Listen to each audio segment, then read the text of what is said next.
So we are a couple of days away from the start of the 2024 1B round. This is the round in which you will be enrolled in Xculture. And so we already have the early track 1A in progress. So they have 2 more weeks to go. The reason we have the early track and the late track is because different universities start the semester at different times. And obviously we have to accommodate for that. And so that's why we have the early and the late track. We have a little over 2,000 people in the early track, 2,100, something like that. And we expect about 4,500 students in the late track. So they will come from about 170 universities, about 45 countries by the location of the university, and about 80 countries plus or minus by the location of students. So we have some students who take the courses online, and so they may be physically in a different country, not where the university is. We also have a sizable group of students or participants who are not university students. So we have some teenagers and we have some employees of organizations, which we call them professionals. They are, or they will be placed on a different set of teams. So teenagers with teenagers, university students with university students, undergraduates with undergraduates, masters with masters, employees with employees. So we match you by age and by experience. But otherwise, we try to form teams in a way where everybody is from a different country. And so most teams will have 16 members, maybe 5, 6 to 7. We usually start with 5, and then we may add the 6th or 7th person if you ask for that 1 week or so into the project. So we have some universities where the semester starts a little late, so they will be joining a little late. And so we form teams usually starting with about 5 people. And then at the end of the first week, we ask you, would you like more team members? And if you ask for more, we will have a few latecomers, and we will be able to add yet another, maybe a number 6 or even number 7 if you want to your team. So in the end, most teams will have 6 people, and mostly people will be from different countries, but often we have 2 US-based students from different states. You may have like 1 student from California and 1 maybe from New York or from Texas. And usually one of them will be an international student at an American university, and then 1 will be sort of American-born student, again, at an American university. In the early track, we had an unusually large number of participants from India. So many teams have 2 students from India, but again, from usually different cities, different provinces of India, different states of India. And so again, culturally, linguistically, often there is more difference between those states than between some, for example, European countries. So, but yes, the way it will work is that on Monday, right around this time, my time, so it will be like closer to noon my time. If you are in Asia, it will be like late into the night in your time zone, or Australia. If you're in Europe, Africa, it will be your like late afternoon. And if you're in the Americas, your sort of noon time, plus or minus. You will receive an email with the list of your team members. And that email will contain the names and the email addresses of your team members. You will reach out to them by email first, but then you as a team will decide how you want to communicate. So most teams stick with email as one of the communication channels, but almost all teams have at least occasional live meetings in Zoom. Pretty much all teams create some sort of a group in like Facebook Messenger or WhatsApp or whatever other tool you might want to use, Skype, so on and so forth. Many teams experiment with Slack or other sort of project management software, so all of those are good choices. Almost all teams will have some sort of a platform for co-editing documents, usually Google Docs, but many teams will use Dropbox instead, or maybe OneDrive or something like that. If you happen to have team members from China, which again, we have some of them this semester, some of the tools that you use in your countries may not work in China. And so you may have then to come up with some other solutions. And when that happens, as I said, it's a challenge for you, but that's good, because if you do business with China, again, you may not be able to use perhaps Skype or Zoom. Maybe you'll need to look for another tool. So all of those are sort of challenges that we want you to experience. Xculture is about creating those situations where you experience in real life these challenges, so that when you see them in the future, and you will see them in the future as part of your job, you will know what to expect, you will know how to handle them. So then once you are on Teams, once you're connected, once you decided how you want to communicate, when, how, you may also decide to have a team leader. Some teams have a formal election and may elect someone. In some teams, somebody just naturally emerges as a team leader. So all of those are good options. Some teams never have a team leader. Some have multiple team leaders. So all of those are acceptable choices. Once you decide on who does what, you just basically work on the task. And so I can show you what we have for this semester in terms of the challenges. Let me just go here to the page. So this is the resource page that you all have seen, obviously. And so you have a list of clients here. So we have an American network of drone pilot schools. We have a company from Grenada that grows and sells nutmegs. It's sort of like a nut, but it's also like a fruit. It's a very interesting sort of plant. And so there is a big market globally. And so Grenada is one of the biggest global exporters of this fruit. And so this company is essentially like a big conglomerate of companies that manages specifically the export of this product. You have a Polish company called Master Media that specializes in food distribution, takes it from the producers and distributes it to the retailers and distributors. You have a Japanese fast food chain, restaurant chain. So basically like McDonald's, but out of Japan and operates all around Asia. You have Skillify, which is an American consulting company specializing in cross-cultural consulting. You have YKK, which is a global, not quite a monopoly, although in some countries it's literally a monopoly, but globally they have about 50–60% of the global market of zippers, buckles, anything and everything that connects things together. So most known for zippers, like zippers like for the jacket, but also all kinds of other like Velcro and buttons and buckles. So we work with the American subsidiary. So they have several factories throughout the United States. They were actually the host of the last XCulture Symposium in Atlanta, where they have a huge factory. So we had 50 students towards the facility and were there. And then we also have, and that's important, a separate sort of a track or a client, which is Alibaba. And that's specifically the Italian subsidiary of that company, supervised or this track managed by the Milan Polytechnic University. And so the way they operate, and they participated in XCulture for many semesters.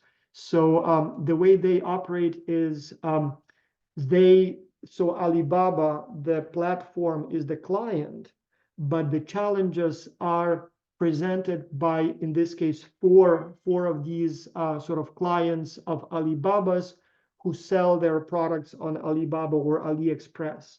And so you have one company that makes coffee makers and teapots, two companies that make cosmetics, and one company that makes wine. And so these four companies ask for your help for how they can be more effective on the Alibaba platform. But so the interest of Alibaba here is they will take your recommendations and they will use these four companies as sort of as case studies so that they can use your ideas and educate millions of other vendors on Alibaba platform about how they can be more effective, present themselves more effectively on this platform and be more effective operationally on a marketplace platform like Alibaba. And so the reason I say it's a special track, because it will be managed by the University of Polytechnic University of Milan. So like they will be hosting, for example, webinars, not I, but otherwise it's exactly the same schedule, deadlines, everything is the same. One important thing again about Alibaba, so you will be getting an email later today where you will be asked if you would like to be in the Alibaba track or not. And the reason we ask about this one specifically, so all the other clients, you can choose anyone you want, you can change them at any point. You as a team, once you connect, you will discuss and you will choose whichever client you want. And you just work with that. With Alibaba, the Milan University students, they must choose Alibaba. So that's the deal for them. So they have like 50 students. And so for them, because they have this partnership, So the students must be in the Alibaba track. So that's the rule. And so that's why I will be asking you if you would like to be in this track. And if you say, yes, I do, then I will put you in teams with other students who want Alibaba so that the Italians can be sure that they are on teams with others who want Alibaba and they can work on that challenge. And so this way, so that's the only way they can participate. And so we always have had those arrangements. Everybody else, you will be matched randomly. And so, yes, it could be a challenge that maybe you want to work on Dart drones and maybe somebody wants to work on master media. So one of the negotiations will be, deciding together which one you want. But if you sign up for Alibaba, you will be on a team with everybody else who also wants Alibaba. So for you, it's basically guaranteed that the team will want this challenge. So just a little sort of caveat here. Another thing that I would like to say when you're selecting the client, we have several winning teams each semester, and we select not one winner, but one winner in each client category. So there will be the best team among those that worked on Dart drones. There will be the best winning team that worked on the GCNA challenge, and so on and so forth. And you will receive automatic invitation to the X-Culture Symposium in Thailand, and you will receive a separate winner certificate and a separate recommendation letter. So there will be all kinds of perks for the members of the winning teams. And so it is in your interest to select the least popular company so that you have less competition. And so this time, for the first time, we've never had that before, but in the early track, there is one company that is extremely popular, and like 65%, almost 70% of all teams chose that one company, which is fine by me. I mean, I would like it to be a little bit more balanced, but otherwise I don't really care which one you choose. But somewhat problematic because again, it means that, one client has 500 teams or 600 teams and everybody else has only like 50 teams. So not a huge deal, but, somewhat disbalanced in that respect. But so since my interest is a more balanced distribution and your interest to work on a less popular client's challenge so that you have less competing teams and you have a better chance of winning, I'll tell you which one is extremely popular. And that's this one. So the Japanese McDonald's, great company. I love it. I think the teams choose this one particularly because it's a familiar product. You know what fast food restaurants are, McDonald's, burgers. And you think maybe, Japanese McDonald's could be very popular, maybe a little healthier, maybe, a little exotic. But so do other teams. And so we have a huge number of teams that selected this client. So selfishly for me, but also selfishly for you, it's in your interest to select a less popular company because winning the competition in this category will be extremely difficult. It's literally hundreds and hundreds of teams working on this one. Otherwise, your choice, you can do it whichever way you want. So then once you are placed on teams, once you select your client, you just go step by step and follow the instructions in these challenges. Like, let me open one of them, for example. I don't know, let me take, Skillify, for example. So you open the challenge instructions. You have a description of the company a little bit here. So history, founders, what they do. Then you have, they need some help with analyzing the market, analyzing the competition. Based on that analysis, maybe even interviewing some potential clients that might need cross-cultural training. Based on that, you then come up with an idea for the best new market. And let's say you believe that this company should expand into maybe Mexico or Canada or, I don't know, Singapore. And so once you select the market, you need to decide on the best market entry mode. Should they sell directly? Should they have some sort of a joint venture? Should they have some form of, I don't know, maybe governmental agency partnership? What should be the pricing? Things like that. And then obviously marketing. So how they should promote themselves, where would they advertise, what the message should be, design maybe some examples of promotional materials. And as many companies, they also want for a real life test. Let's say you believe that Canada is the best new market and you developed a wonderful marketing strategy and everything else. Well, why don't you try and see if it actually works? Maybe approach some Canadian companies and see if they want to hire this company or universities. And if you do, they will actually give you an aftermarket commission. So if you do facilitate some of the contracts, they will literally pay you part of the profit for this, facilitation. So most clients do offer some aftermarket commission. So in addition to developing the ideas, if you decide to put them, it's optional, but if you decide to put them to a real life test and you do end up with some form of a letter of intent or a contract, you will literally be paid. And in many cases, the companies also then may offer some sort of an internship job representation, things like that. So, and then yes, by the end of the project, you write your team report. There will be a weekly progress survey. So every week you will receive an email, usually on Wednesday or Thursday, that will give you an overview of your performance last week. So a summary of the peer evaluations and some other numbers, but then also will ask you to answer a few questions by Monday. So it's always due on Monday, where it will ask, is everything clear? Is your team doing well? Any conflicts? And then could you please evaluate performance of each of your team members? And again, we need this as administrators. If there is a problem on your team, if somebody is not participating, if somebody is not performing, I need to know it.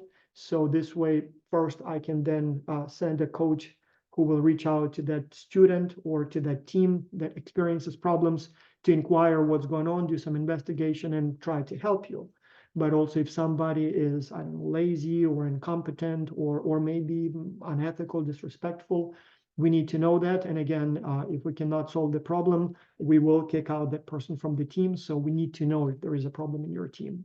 And vice versa, if everything's going fine, I want to know that. I want to know that everything's going well, so I can sleep at night, so to speak. So, and then at the end, you submit your reports and we send them to the clients.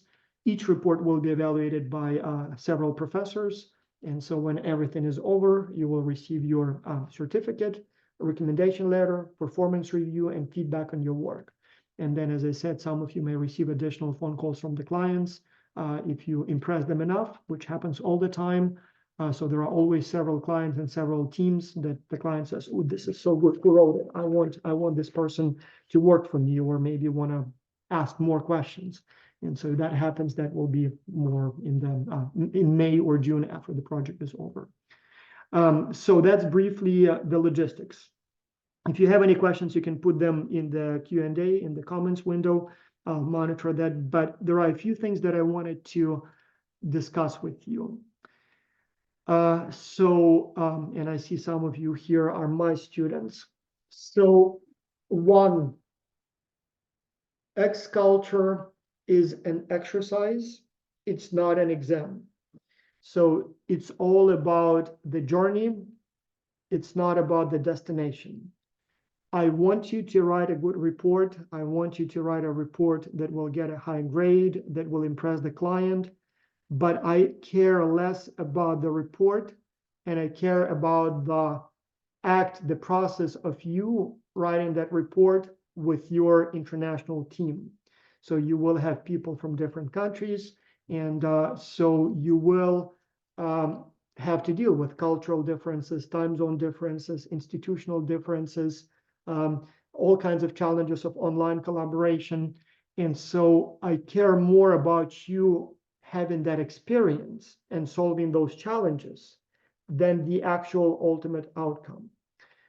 If you finish the project with enemies on 6 continents, I will still be happy because you will have learned something in the process. So when you see those same challenges as a member of a global virtual team, when you do it as part of your job, and you will see those same challenges, you will know better how to expect, how to deal with them, how to manage them. So that's what X-Culture is about. Again, I still would like you to write a good report, but as I said, you can still get full credit, full 100% grade for the course, even if in the process, all kinds of things will go wrong.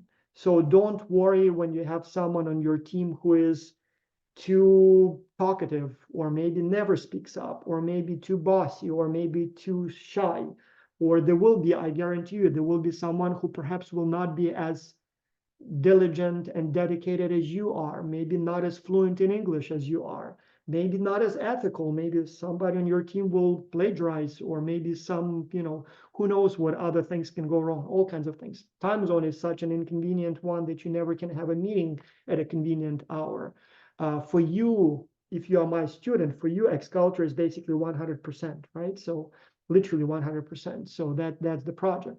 But there will be some team members on your team for whom it's only 30% or 40% or 20%.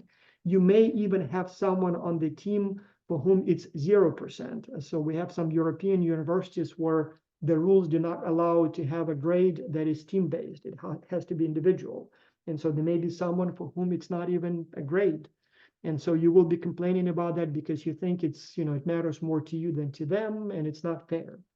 Several things I have to say about that. So one, when you experience those problems and when you come to me or to your other professor with that complaint, I will respond to you like this. I will say, Rain, Stephanie, Taylor, Joshua, Dylan, Janani, I kind of feel sorry for you, but at the same time, I don't. And so the reason I don't feel sorry for you, because that's the whole purpose of X-Culture.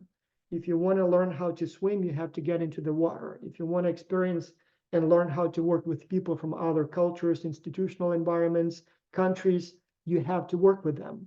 And so if you are one of a few, and we'll have a few teams where everything goes perfectly, like everyone is working hard, everyone is fluent in English, everyone always meets because, I know time zone differences work in such a way that, somebody wants to meet after work and somebody wants to meet before work or school. Everything works fine. Everyone is in love with one another. Yeah, I'm kind of happy for you, but that's very unrealistic. It will never happen again. And so for you, it will be pleasant, but not very educational. And for those who experience problems, it will be frustrating at times, demanding, but you actually are learning. And so, as I said, don't worry. It will not affect your grade as long as you do your share, as long as peer evaluations tell me that you are working hard enough, as long as you submit something. It doesn't have to be perfect, but you submit something. I'll give you full grade. So, and as I said, even if you, have enemies in multiple continents, I'm still happy. And so, yes, go and deal with those issues. Again, don't lose your sleep. Don't, quit your job so you can complete X-Culture. Take it easy, but do your best. Reach out to those who do not participate. Support those who are too shy. Maybe try to discuss, have a serious discussion with those who are too bossy. If somebody is not fluent enough in English, maybe assign them a task that does not require writing. Maybe they will do more research online.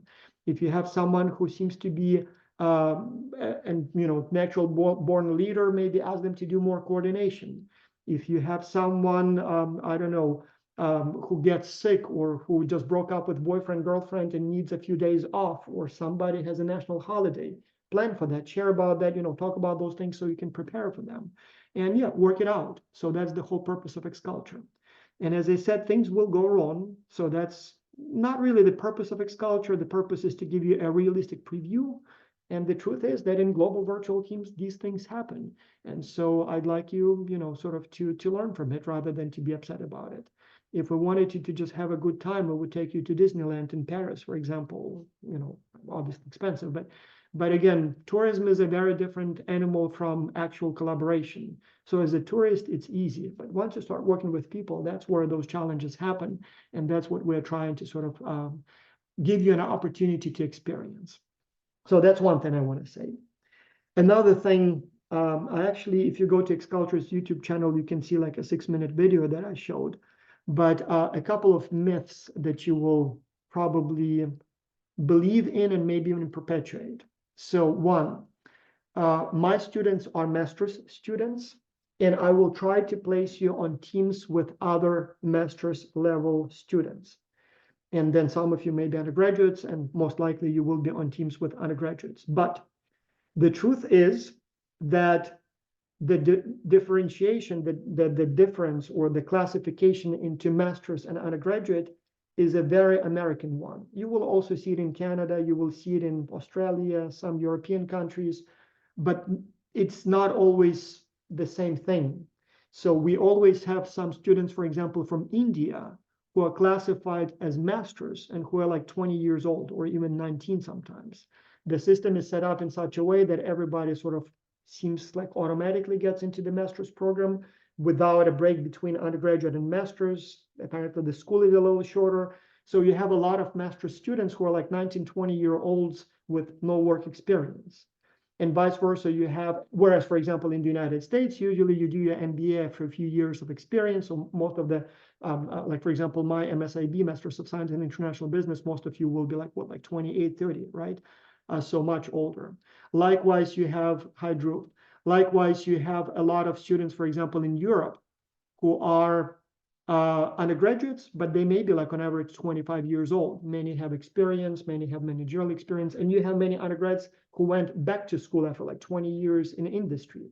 And so when we form those teams, I not only pay attention to your classification based on your university's rules or national whatever system you have, but also your actual experience. So it is possible that you may have someone on your team who is not a master's student, but who will still be comparable in terms of your age and work experience with you. Second, we've done a lot of studies, and the correlation between level of studies and peer evaluations, as well as between the percentage of the grade allocated to the course and your performance. It's literally zero. Like, I have a video where I show the real numbers, like literally, calculate the correlation right here with you. It's absolutely zero. So when something will go wrong in your team, and as I said, something will go wrong, you will be trying to blame it on something. So your first sort of usual suspects will be, oh, that's because they're younger, or because I'm a master's student and they're undergraduates, or because I come from a developed country and they come from developing countries, or maybe, whatever other, visible attributes you will decide to blame it on. We've tried all of those, and in reality, they don't correlate. In fact, master's students often tend to be busier. Many of them have full-time jobs. And while they may be a little bit more experienced, often they actually show less effort and participate, like lower level of participation and lower quality. Happens all the time, so not a reason to be mad. Likewise, we do see some differences from country to country. I mean, obviously, those from English-speaking countries will have, better English. And obviously those from, like top-rated universities may have a little bit higher, whatever, academic performance. But again, those correlate very, very weakly with the actual Xculture performance. So usually it seems to be something else. It may be personal motivations, personality, I don't know, maybe just simply serendipity. Like, if you happen to have no job at this time and your academic semester is not as demanding, you can devote more time to Xculture. And somebody else could be very smart, very educated, very, experienced, but perhaps has a very demanding job on top of it. And so as a result, doesn't participate actively in Xculture. So all those things cannot be predicted. And as I said, the usual characteristics do not correlate with Xculture very strongly. One more thing that I would like to say, and that's probably the most important thing. So I'll just show you one thing here. So if I can give you one most important lesson related to working global virtual teams, took me like 10 years to realize it. And when I did, I'm like, whoa, this is not only interesting, but also it's one of the unsolved mysteries in global virtual participation, collaboration. It's like, in math, they have some, theories that have never been proven, or some, I don't know, problems that have never been solved. This is the biggest challenge problem for global virtual teams. And so that's something that, probably as close to a discovery as, I don't know, like discovering electricity, I guess, in physics. So in Xculture, you will have peer evaluations every week. So you will see the list of your team members, and you will be asked to evaluate your team members on a 5-point scale on intellectual contribution, effort, communication, leadership, and friendliness and collegiality. And you will see the list of people, and you will say, okay, John Smith gets, I don't know, 5 for effort, 3 for friendliness, he's kind of a jerk, and then, I don't know, maybe 4 for intellectual contribution. And Andres, that's myself. Well, you will give yourself all 5s. And then Wen maybe gets all 4s, or whatever you give them. But for many years, one of the questions that we had in peer evaluations was, of all the work completed by your team, what percentage of work was completed by each team member? And you have to distribute those percentages so that the total is 100. And so So what percentage does everybody get? And so in the perfect world where let's say you have 6 team members, on average, everybody gets what, like 17%, right? And so that would be if not only everybody did exactly the same amount of work, but you as a rater, you thought that everybody contributes equally. Now you're smart people, right? You are experienced smart people, and you know that people are a little bit selfish, a little bit, sort of interested. So there is this self-serving bias, and you guess probably correctly that people give a little bit more to themselves than to others. So they see their own contribution a little larger than contributions of others. And so they probably give themselves, instead of like 17 on average, they would give themselves, I don't know, maybe 18 or 19 or 20 or whatever the percentage. So the question I have for you is this. If I added all self-evaluations, so self-reported percent of work done by me, obviously it will be more than 100 because Andres believes a little bit more, that he does a little bit more than others, John, Wen, and so on and so on. How much do you think would be the sum of those self-evaluations? So clearly more than 100, but by how much more? Can you put it in the comments? I'm just curious what you think it is.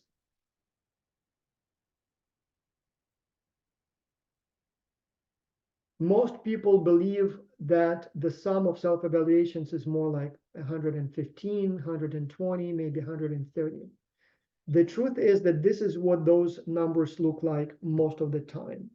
So the sum usually tends to look more like 200 plus, meaning that we on average overestimate our own performance by a factor of about 2. So you think that you do, like, let's say in a 6-person team, you think that you do like 35% of all the work, whereas everybody else does like 10, 15 maybe. So meaning that on average, you think you do twice as much or even 3 times as much as most of your team members. And so the important thing is that we've done interviews with people trying to understand why people report these larger numbers. We thought that maybe people consciously try to manipulate the system. They want to make themselves look better. And that's why they know that they don't do more than others. They just give themselves higher ratings so that it looks better. But in reality, based on the interviews, it seems like we genuinely believe that we do more work than others, which is not surprising. If you work in the same room, I see, if I work with you in the same room, I see every second of the day what you're doing. And I have a very good idea as to how much you do versus how much I do. But if we work in a global virtual team, I don't see you most of the time. We may communicate a few times a week, but I don't see how much work you do. I don't know when something goes wrong for you and you have to spend 3 or 4 times as much time as you thought it would take. And often that happens. But I know that for me, it took much longer than I expected. I know how much I did. So our brain does not perceive what our brain does not see. And so the problem here, the biggest fundamental problem in global virtual teamwork, is that people genuinely overestimate their own contributions compared to the rest of the team, which means that on average, I think I work twice as hard or 3 times as hard as you do, which leads to me thinking, well, that's not fair. And so what happens often, people think, well, if I do more work than others, why should I? Maybe I should reduce my effort. And then somebody else already thinks that he's doing twice as much as you do. And then you reduce your effort. They think, oh, maybe I should reduce my effort too. And you have this vicious cycle where everybody has an incentive to reduce their effort because they think they already do more than others. Or alternatively, people start complaining. People start demanding that somebody else will be punished on the team. And so that's the biggest challenge in the global virtual team. And so my lesson to you or message to you is that when you think that you do as much, much more work than your team, remember that they think they do more than you do. And while you are complaining to me that some of your team members never participate, they complain to their professors about you, and they think you're not doing enough. So maybe you are showing up for the meetings, so they may not be complaining about that, but they think you're not investing enough time in writing the report and things like that. How to solve this problem, I don't know. So it seems like, it just, one of those mysteries in global virtual teams where everybody overestimates their performance vis-a-vis their team members. But that's one of those big challenges. Anyway, I'm going to stop here. I hope that you have enough information. You know what to expect. You will get your team members on Monday. Do you have any questions? And when we have no questions, it can mean one of two things. Either everything is clear, nothing to ask, very good presentation, I hope that's this one, or nothing's clear. I have no idea what he's talking about. I'm so lost, I don't even know what to ask. I hope it's the first one. But in any case, if you have questions, you can always ask them by sending them to admin@xculture.org. If you are my student, contact me anytime. Good luck. If you haven't done the readiness test yet, please do it. So it's due tomorrow. And then as long as you pass the readiness test, we will place you on a team on Monday. All right. Thank you so much and have a nice day.